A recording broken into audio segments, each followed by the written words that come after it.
Good morning and welcome to the Port of Los Angeles November media briefing. Each month we take you beyond the numbers, putting them in context and breaking down the trends shaping global trade. I'm Philip Sanfield, the Port's Communications Director. And as always, to lead us through all this, here's Executive Director Gene Seroka. Thanks, Philip, and good to have everyone joining us today. We'll start things off with the October cargo numbers as we enter the fourth quarter of what's been a unique year for trade. After that, we'll welcome Jennifer Barrera, President and CEO of the California Chamber of Commerce. Jennifer's been a strong, thoughtful advocate for California employers, working to shape policies that strengthen our economy and expand opportunity. Jennifer will share her perspective on the state's business climate, the role of infrastructure investment, and what it takes to keep California competitive. And then, as always, we look forward to your questions. Thank you, Gene. Let's begin with the data. Take us through October and what you're expecting for the rest of the year. Happy to, Philip. October cargo volume came in at 848,000 container units. So overall, a steady month. About 6% below last October, yet 1% above our 5-year running average. That's a solid performance, especially given the volatility we've seen across global trade this year. On the import side, we handled 429,000 TEUs. That's about 7% down from last October, but right in line with our 5-year trend. This tells us consumer demand has held steady, even as retailers and manufacturers moderate orders heading into the end of the year. Export volume totaled 124,000 units, essentially flat with last year and 7% above our 5-year trend. And lastly, we moved 295,000 empty boxes back to Asia. That's about 7% below last year, but very much in line with the patterns we've seen in recent years. All in, through the first 10 months, the port has handled 8.6 million TEUs, 2% more than this time last year. That puts us in a strong position heading into the final stretch of 2025. That said, from here until the end of the year, we'll expect a seasonal slowdown in the 10 to 15% range compared to 2024. And there's a reason for that dip. Last year's numbers were unusually high, as many shippers pulled cargo forward right after the election in anticipation of tariffs and changes in trade policy. Also this year, retail and manufacturing inventories were already well stocked, so there's simply less need for immediate replenishment. Combined, these factors suggest a more typical softening to close out the year. Even so, I'm projecting we'll surpass 10 million container units for the year. When we reach that milestone, it would be the third time in our history, something no other port in the Western Hemisphere has achieved even once. That kind of performance doesn't happen on its own. It's powered by the skill and dedication of our waterfront workforce, along with the terminal operators and business partners who keep this port running safely and efficiently every day. Together, we're keeping world trade moving and doing it even better than ever.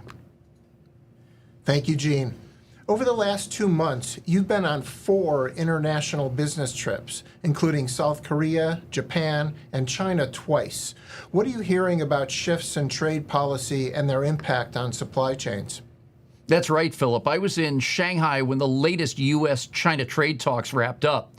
The view on the ground was cautious but hopeful, a welcome step, assuming that both sides can follow through. One important outcome is the resumption of some U.S. soybean sales, but this won't happen overnight based on contracts and harvest season. It's a modest but positive sign that dialogue is reopening on agriculture and food products. Also significant is the 1-year pause on ship fees, the surcharge on China-built or China-owned vessels calling at U.S. ports, and the same for American vessels going back to China. That move eases some immediate supply chain costs and gives both sides a little bit of time to keep negotiating. Overall, the talks have reduced short-term tensions and provided a bit more breathing room for trade between the world's 2 largest economies. But we shouldn't lose sight of the broader picture.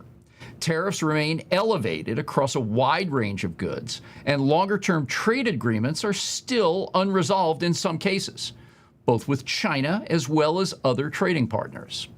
That's why many CEOs and logistics leaders I've spoken with, both overseas and here at home, are saying they're still holding back on new capital investments and, to a large extent, hiring until there's more clarity on trade policy and tariffs. And of course, the big focus now is on the upcoming Supreme Court ruling on tariffs, which could reshape how trade duties are applied going forward. That decision will have real consequences for importers, exporters, and consumers alike. Thank you, Gene. Very helpful perspective. Now, let's move to today's special guest. Would you please introduce her? My pleasure, Philip. Joining us from the California Chamber of Commerce offices in Sacramento is Jennifer Barrera, Cal Chamber's president and CEO since 2021. An experienced attorney, Jennifer has spent her career shaping workplace regulatory policy. She's been a strong advocate for employers statewide, helping drive conversations on economic growth, workforce development, and infrastructure investment. Jennifer and the Cal Chamber team are an important partner here in California across an international trade landscape. We regularly coordinate with her office on global business outreach. Jennifer, thanks for joining us today from Sacramento. Thanks so much for having me, Gene. It's my pleasure to be here.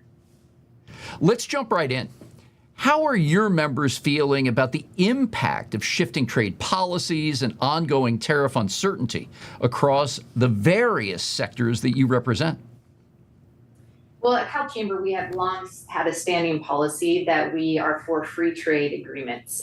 We want to eliminate barriers in the market, and tariffs certainly create a challenge with regards to that policy. So we have concerns, and our members, of course, have concerns with some of the challenges that tariffs have created. You know, it has differing impacts depending upon the actual employer, the business. Even in the same industry, we have differing impacts, and it's really how those businesses are able to either deal with the tariffs or pivot and make different choices and investments in different international markets. So we've seen differing opinions. But Gene, I think what you said in your comments is really what we're feeling: the uncertainty that all employers and businesses are feeling with regards to these tariff discussions. And we know that businesses thrive on being able to predict the economic forecasts and the challenges ahead. And so this uncertainty is just creating a lot of concern in the business environment and concern overall with regards to the direction of the economy. It's a challenging time for sure. And just this past week, Jennifer, we saw rollbacks on tariffs with respect to coffee, beef, bananas, and other vegetation products. So it shows once again, while those numbers have ticked up during the course of the year, maybe we get a little reprieve, but how does that tell companies who possibly distribute this product throughout the state and the nation, how do they react now? Yeah, that's right. And having to kind of predict of whether or not those changes will be long-term, or will they change with ongoing negotiations? And I think really, again, that's the challenge, is prediction and certainty and kind of stabilizing these markets. Shifting gears just a little bit, the Cal Chamber has proposed a statewide ballot measure to update the California Environmental Quality Act, which, as we know, touches many major projects across the state. Can you break down what the measure would do and how it might affect housing, clean energy, even us down here at the ports? We are very excited about this ballot initiative that we just filed. We've spent months researching some of the challenges that we have here in California with building essential projects.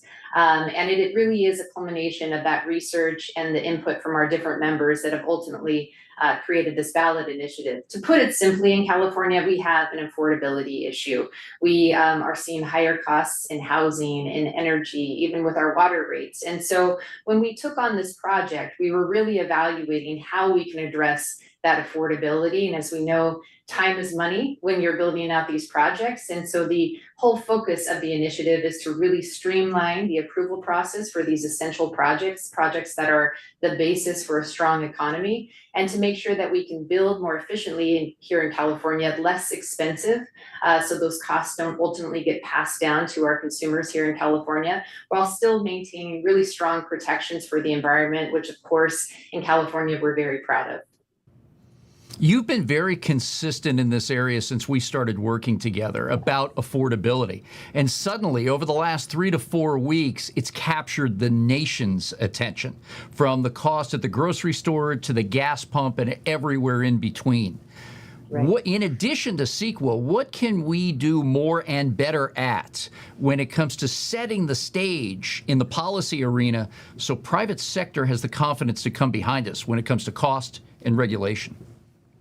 A couple of things, Jane, come to mind. Of course, not doing anything that will make the situation worse. And as we are entering into a new legislative year, starting obviously at the beginning of the year and evaluating where our budget's going to be for the state, not implementing policies that will make our cost of living worse. We already know that there's a couple of initiatives out there dealing with increasing of taxes, and certainly any increase in an already highly taxed state would create problems with regards to our affordability, but also evaluating some of the policies that we've put into place over the last 5 to 10 years. And while well-intentioned and obviously meant to create a good policy here in California, could be creating some challenges when we look at it from affordability. Top of mind is our energy policy. Of course, we want to have cleaner environment, we want to reduce our emissions, but are we doing it in a way that is also impacting our cost of living here in California, and can we do better? So really, again, to summarize, not making things worse with implementing additional policies that will increase our costs, and reevaluating existing policies to see if they are working as intended.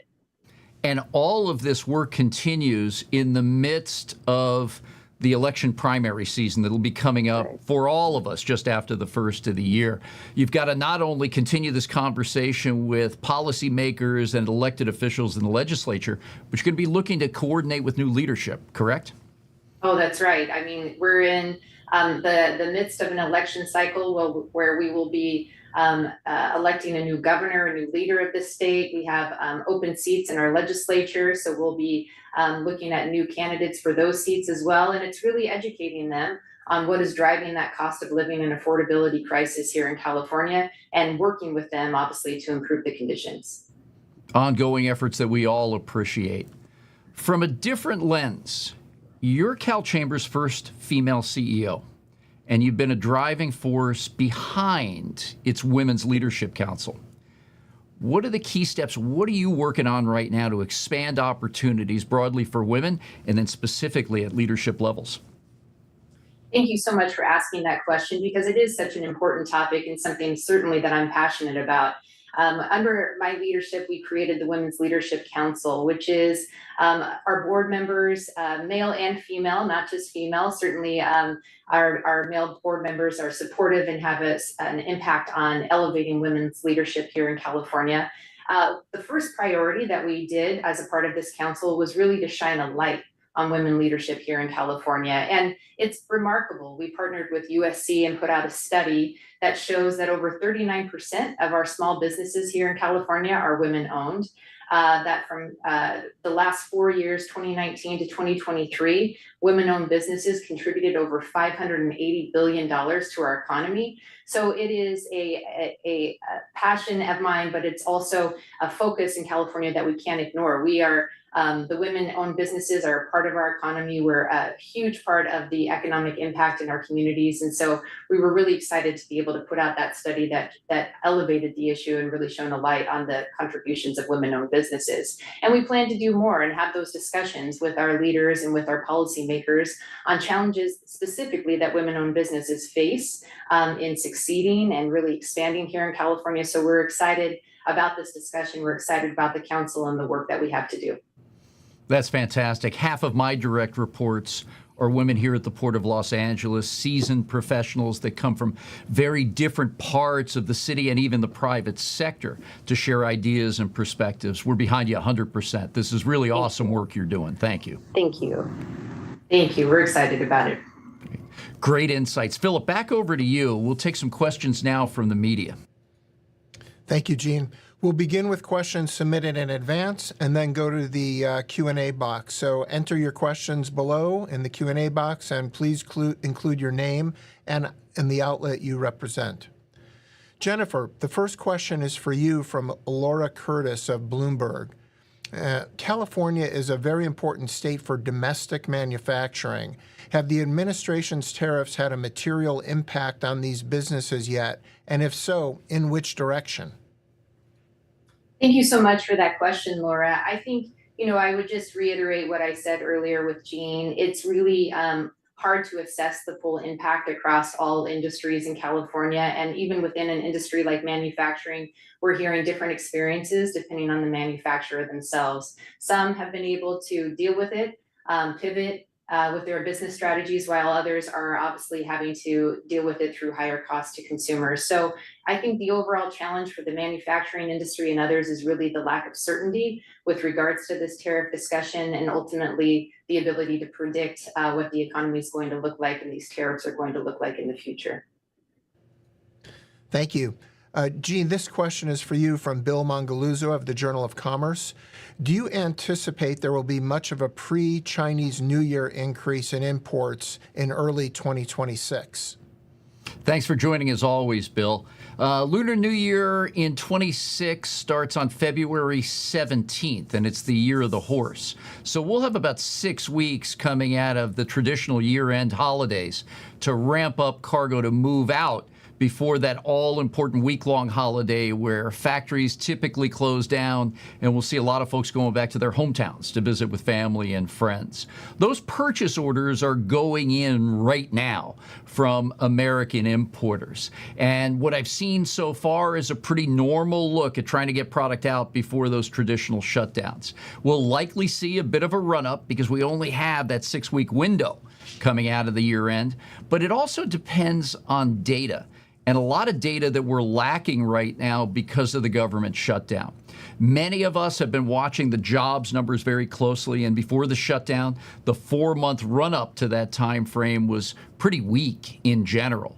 The anecdotal discussions that I shared with you where capital investment is soft, mainly because folks want to get their footing before they make these deeper investments in warehouses, capital equipment, as well as ocean-going vessels, et cetera, all the way down to the people that manage the business every day.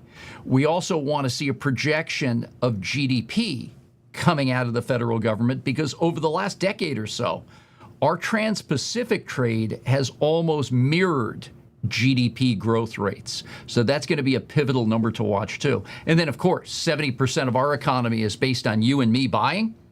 It'll be interesting to see what consumer sentiment looks like coming out of the holidays and with those final numbers that come in from the retailers nationwide. So there's still a lot we don't know, but tracking those purchase orders that are being entered right now, especially the retail community that typically has about a 3-month window, manufacturing a little bit less. So those orders, which make up almost an equal number of containers coming through the port, will start to trickle in the month of December to the factories in Asia. We'll keep you all updated. Thanks, Bill. Good question. Thank you, Gene. Jennifer, a couple of questions, broader questions on the economy have come in. Essentially, it's just there's mixed signals out there. Job growth is slowing. Consumer spending is staying relatively strong. How are your members viewing California's economic outlook heading into next year? Again, with caution. They're looking again at those workforce numbers, as you indicated, higher unemployment rates. We're seeing layoffs in certain industries, and so there's caution with regards to that perspective. But again, it'll depend a lot on the state revenue numbers that we'll be getting later this month and looking at in January to see kind of our economic outlook, and proceeding with caution, I would say, with regards to our business community. Thank you. Gene, this question's from Samantha Stewart, also from Bloomberg. Is there any indication that type of products coming from China are changing or will change since the U.S.-China talks earlier this month? Thanks for the question, Samantha, and appreciate you joining. I think it's a bit early to say, coming 10 days after the resolution on this 1-year pause on trade discussions with elevated tariffs, ship fees, and the like. We saw a couple of early indicators. Maybe there'll be some more ag products moving from the United States to China. But again, that's not just a flip of the switch. It's predicated on what contracts are already in place. And we know soybeans in particular are moving in heavy volumes from both Brazil and Argentina. Almonds are coming out of Australia, almonds being the largest export from the state of California. So this is still kind of maturing as we go forward. And it will be based on harvest season. They'll come up for those and other ag products. In China today, for importers coming to the U.S., you still see a stacked value of about 45% tariffs on all goods. Some companies tell me their tariffs are still much higher. So this relief on the commodity side is not that great. We'll continue to see shifts in sourcing to Southeast Asia, and they're across a top 5 commodity grouping that we've already seen trending in that way, from furniture to auto parts, apparel, plastics, and electronics. Footwear also has been in place in Vietnam for some time. Now, what I did hear during my last 2 trips to China in the past month is that not only will the country continue to focus on its growth in GDP, its capabilities around domestic consumption and working closer in communities, but also their place now of exporting manufacturing knowledge. And that'll go to investments in other countries, whether we see it in the Belt and Road concept or directly at the manufacturing level. So there's more to this story than just that simple announcement that's come out. And those trends will continue that we've already witnessed, but I think there's more to come in this area. We'll be watching that closely as well. Thanks, Samantha. Jennifer, given the uncertainty in trade, what's the number one thing that California employers say they need from policymakers to stay competitive? Thank you so much for that question. I think stability and reducing costs here in California are the number one thing that our businesses are looking for. They are having, cost increases with regards to their inputs in their businesses. They're seeing cost increases with regards to wages. Their energy rates are also high, just like our residents here in California. And so again, anything we can do for our businesses to reduce those costs and really stabilize the affordability here in California would be a huge boost. And that's really, again, a focus of the ballot initiative that we filed, but our overall affordability agenda when we work with legislators and policymakers. Very good. Thank you. Gene, this is from Jeff Berman of Logistics Management. Can you give us your early assessment of how 2026 may play out with respect to cargo volumes? Jeff, thanks for joining again this month. It's going to be interesting in 2026. And as I mentioned just a few moments ago, I don't think we have enough information right now to give a good projection for 2026. But what I can say is this: with some of the framework trade deals in place, we should have some more stability. And my vantage point is this: up till now in November, we've seen more than 110 announcements on trade policy and tariffs emanate from Washington. And it was a year where high tariffs and hard policy went in. Cargo really came to a halt in many areas, especially China. And then when that policy was loosened and deadlines extended, importers saw windows that they could get cargo in much quicker, coming through this Southern California gateway to take advantage of that reprieve at any given moment in time. What 2026 may yield is a little bit more stability because we've gone through some of these framework deals and a big year-long extension on the China discussions. So I don't think there'll be that same number of announcements that we looked at every single month of 2025, giving importers and exporters alike some clearer projections on their prices and quantities that they may not have had this year. Like many of us, we're still going to be watching for those federal government numbers, whether it's on hiring, unemployment, spending. I particularly like to look at the St. Louis Fed's projections on inventory sales ratio. That helps out a little bit with 25% of our cargo being in the finished goods retail market. I also watch the manufacturing numbers across the country because another 25% of our cargo are parts and components that go to American factories. The other area that I've taken a keen look at, as have a number of folks in recent months, is the so-called K-shaped economy, where we've seen, based on different demographics, segments, and income levels, some parts of the country are seeing an uptick in economic growth, while others are seeing a decline. Just yesterday, McDonald's, as an example, shared with the nation and the world their look at forward thinking with respect to numbers, because they've been hit exceptionally hard by rising costs and lower consumer demand. So there are different pieces, different sectors to this economy that are not always going to be moving in parallel fashion. So hopefully less ups and downs when it comes to policy, so folks will have a decent line of sight on price and volume. Leaning a little bit more on some of the government numbers to share those projections. As I mentioned, there's a pretty good correlation between GDP growth and Trans-Pacific volume growth, and then what it looks like for different segments and how companies go to market in those segments will be a real key as to what 2026 looks like. Thanks, Jeff. Appreciate the question as always. Thank you, Gene. We have a few minutes more for questions, so if anyone has them, please drop those into the Q&A box. We've got a few more to go here. Gene, we've received a couple inquiries about this. The state has revoked about 17,000 California commercial driver licenses for immigration reasons. What kind of impact might this have on port operations?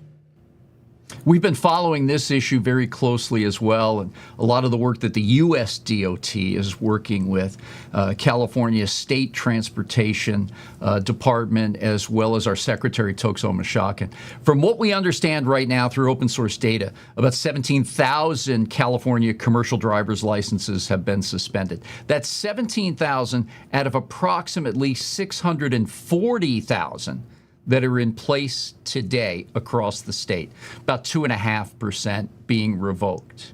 There are almost 20,000 drivers here at the Port of Los Angeles that have license to do business at the ports every day, half of which call at least once a week. So while this is an important area of our business and California's business across the board, it's not going to have an immediate impact on what we see as commercial viability for our port or over-the-road transportation requirements from our mutual customers. Minimal impact, but we'll continue to watch this very closely as policy evolves. Thanks for the question.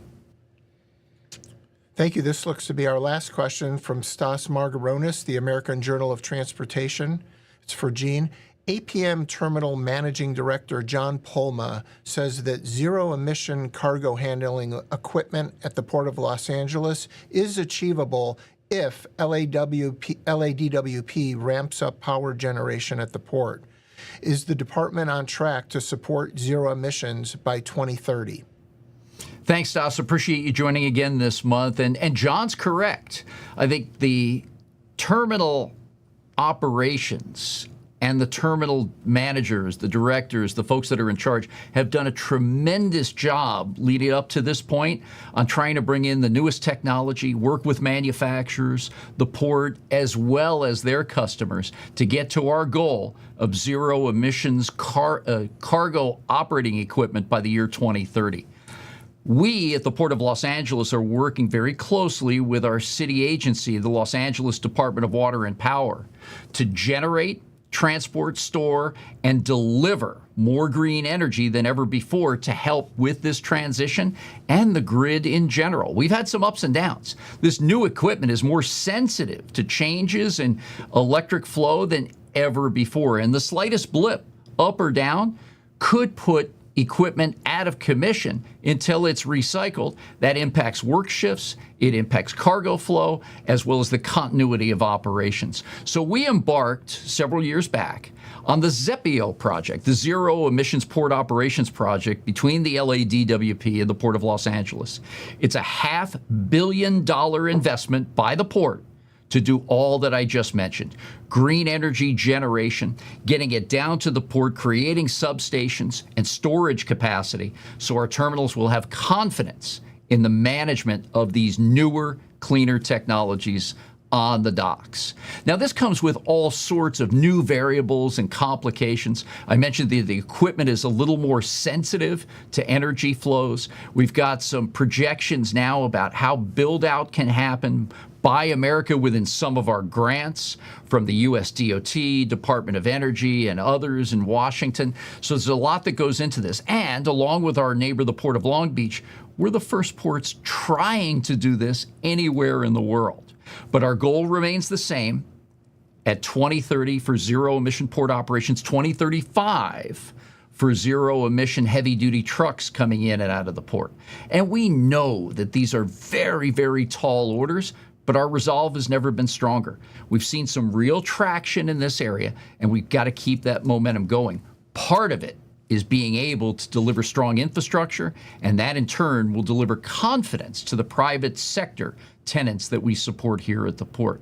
And it's been interesting during my time here at the Port of LA, we've seen when we inject federal, state, and local funding, including our own, into projects at the port, it's followed by 2 to 2.5x in private sector investment that comes behind it. The private sector folks tell me it gives them confidence that the government at all levels is investing in this technology, and it will give them the support necessary to run fast and support us through their own investment as well. So a lot to do here, Stas. It surely is a complicated and complex equation to get to success.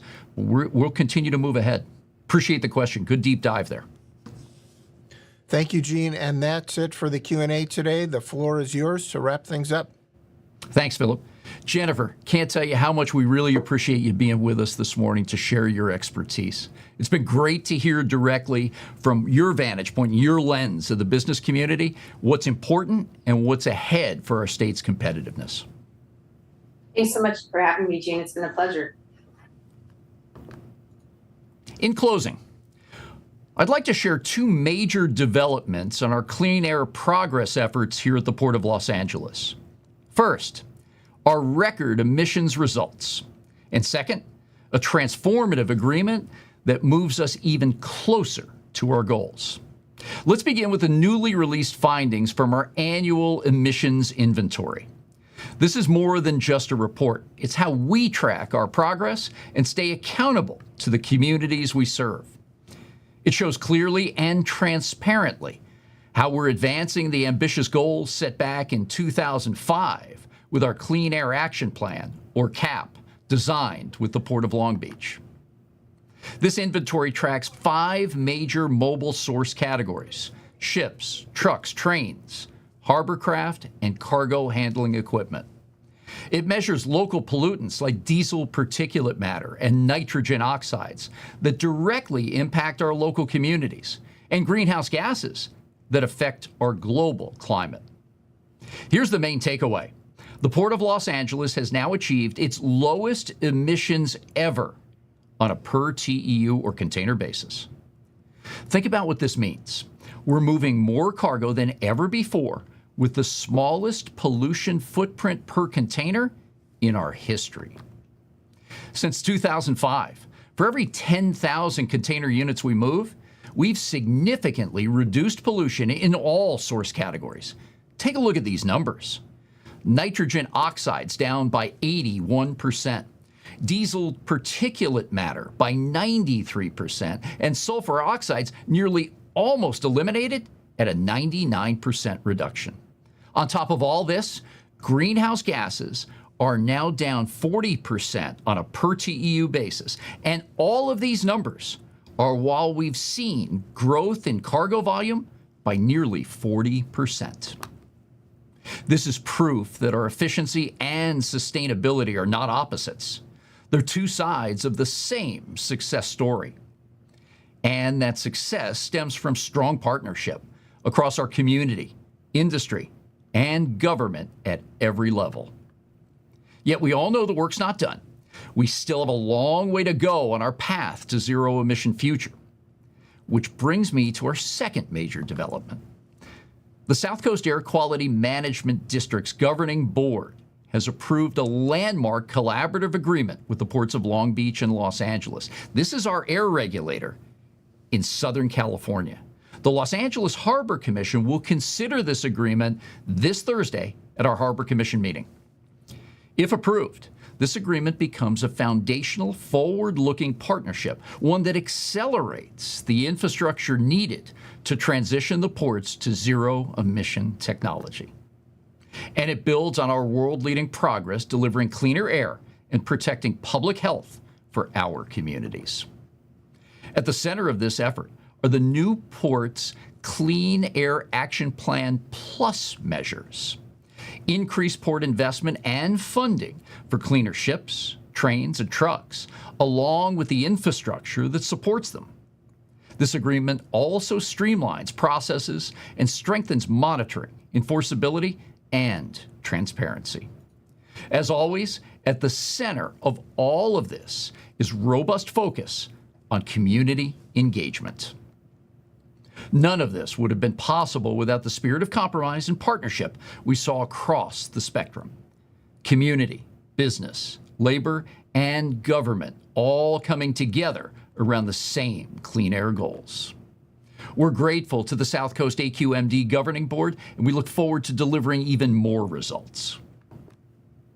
Before we go, I want to wish everyone a very happy Thanksgiving for you and your loved ones. We hope that you have a wonderful holiday and look forward to seeing you here again next month to finish out the year.